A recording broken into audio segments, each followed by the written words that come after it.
जय हिंद अग्निवीर फौजियों। 24 अप्रैल आर्मी परीक्षा का पेपर देखो हो चुका है और हम सभी 24 अप्रैल आर्मी परीक्षा का ओरिजिनल पेपर करेंगे, जिसमें हम लोग देखो शिफ्ट 1 में पूछे हुए सवालों को करेंगे।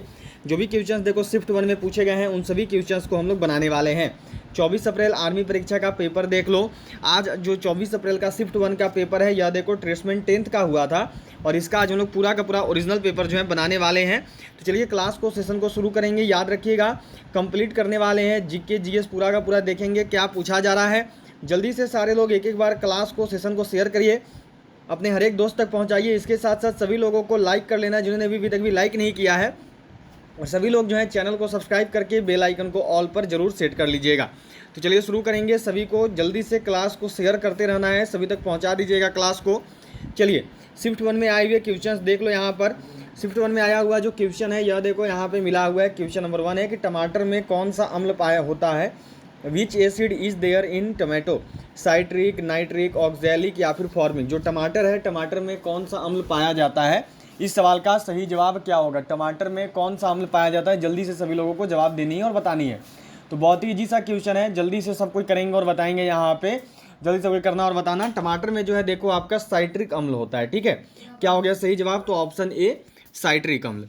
चलिए नेक्स्ट क्वेश्चन करेंगे। अगला सवाल देखो आपको क्या दिया गया है, यह मिला हुआ है कि पहले सीडीएस की नियुक्ति कब हुई। देखिए अभी जीडी वालों में पूछा गया था कि पहले सीडीएस कौन बने, ठीक है।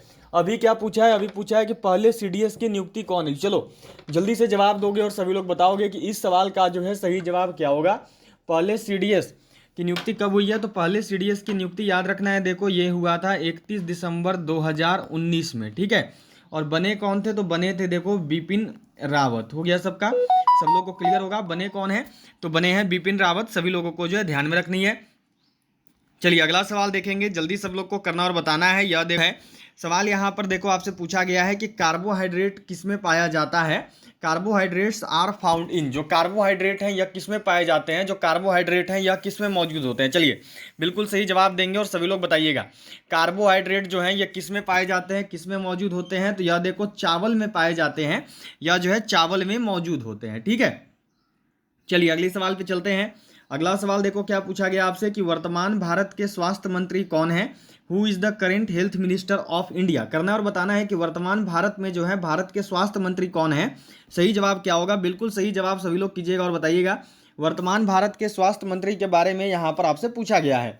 तो वर्तमान भारत के स्वास्थ्य मंत्री कौन है, बिल्कुल सही सब लोग किए हैं। चलिए सही जवाब होगा देखो याद रखना मनसुख, ठीक है। याद रखिएगा मनसुख मंडाविया, ठीक है। वर्तमान भारत के जो स्वास्थ्य मंत्री हैं वो है मनसुख मंडाविया।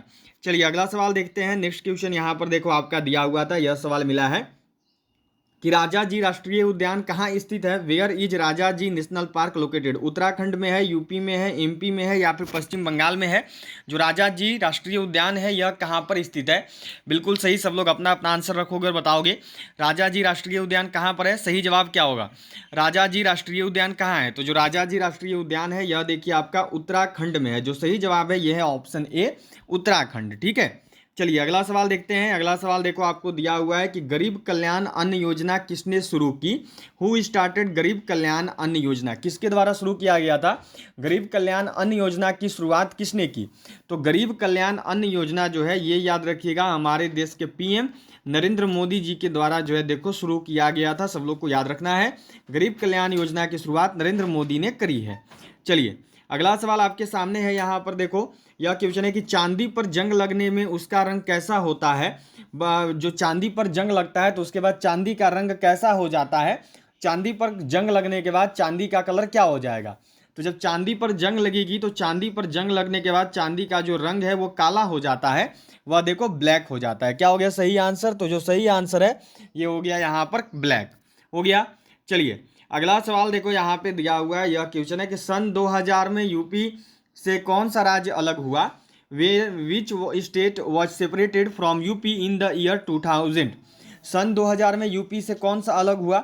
2000 में जो है यूपी से कौन सा राज्य अलग हुआ था। बिल्कुल सही जवाब सबको कीजिएगा और बताइएगा सन 2000 में जो है यूपी से कौन सा राज्य अलग हुआ। जल्दी से सारे लोग एक एक बार क्लास को सेशन को लाइक कर दीजिए, सभी लोगों को शेयर कर लेना है और जिन्होंने अभी तक भी चैनल को सब्सक्राइब नहीं किया है वो सभी सब्सक्राइब करके बेल आइकन को ऑल पर जरूर सेट कर लेंगे। सन 2000 में यूपी में से कौन सा राज्य अलग हुआ? तो यूपी से अलग होने वाला राज्य है देखो उत्तराखंड, ठीक है। सही आंसर है ऑप्शन ए। चलो अगला सवाल देखेंगे। नेक्स्ट क्वेश्चन देखो यहाँ पर पूछा है कि संसद में शून्यकाल क्या होता है? What is zero hour in parliament? देखो ये क्वेश्चंस काफ़ी अच्छे अच्छे आए हैं, सारे के सारे क्वेश्चंस आपको पढ़ाए हुए दिए गए हैं, एक एक क्वेश्चंस आपका पढ़ाया हुआ इसमें डाला हुआ है। संसद में शून्यकाल क्या होता है? तो संसद में शून्यकाल देखो 12 से 1 बजे के बीच का प्रश्नकाल का समय को बोलते हैं, ठीक है। जो प्रश्नकाल का समय होता है उसको संसद में 12 से 1 बजे के बीच का उसको शून्यकाल बोलते हैं, ठीक है। चलिए अगला सवाल देखेंगे। अगला सवाल आपसे देखो क्या किया गया है कि अत्यधिक ध्वनि में कौन सा प्रदूषण होता है? करना और बताना है कि which pollution occurs in excessive noise. जब ज़्यादा ध्वनि होती है तो उससे कौन सा प्रदूषण होता है? सही आंसर क्या होगा? जल्दी से जवाब दो और बताओ सब कोई। अत्यधिक ध्वनि में कौन सा प्रदूषण होता है?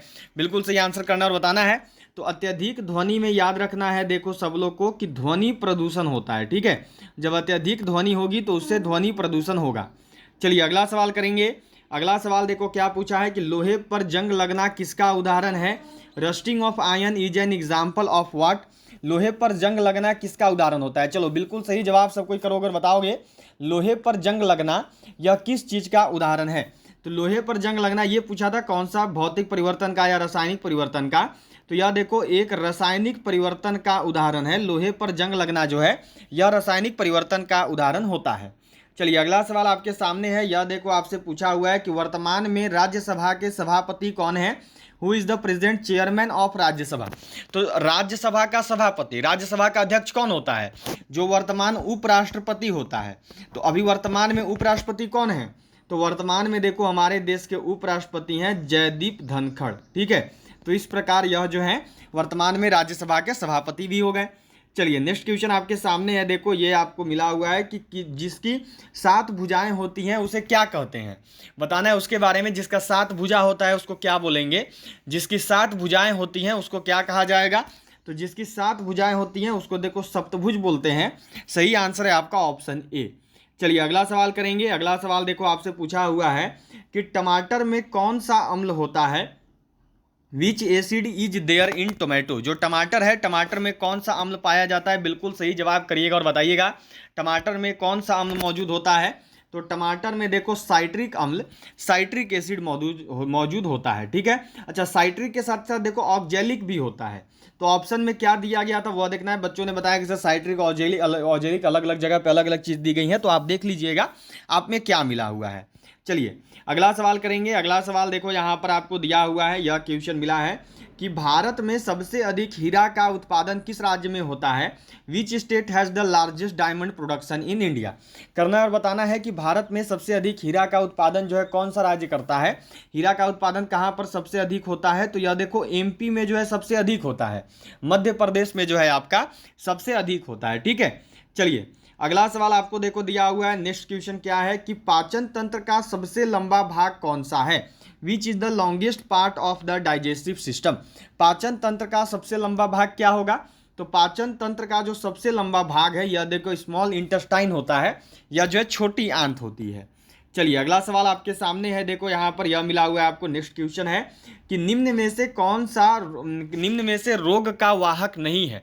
निम्न में से क्या ऐसा है जो कि रोग का वाहक नहीं है, जो कि रोग फैलने जो किसी के द्वारा फैलकर नहीं पहुँचता है आपसे, किसी के काटने से या किसी के होने से? तो वह देखो जो वाहक नहीं है, जो किसी के काटने से नहीं होता है, वो है हेपेटाइटिस, ठीक है। हेपेटाइटिस बीमारी जो है ये किसी के काटने से किसी वायरस जीवाणु के कारण नहीं होता है। चलिए अगला सवाल आपको देखो दिया हुआ है कि पाचन तंत्र का सबसे लंबा भाग, तो ये तो करा दिया, क्या होता है? छोटी आंत होती है, ठीक है। ऑप्शन सी हो जाएगा।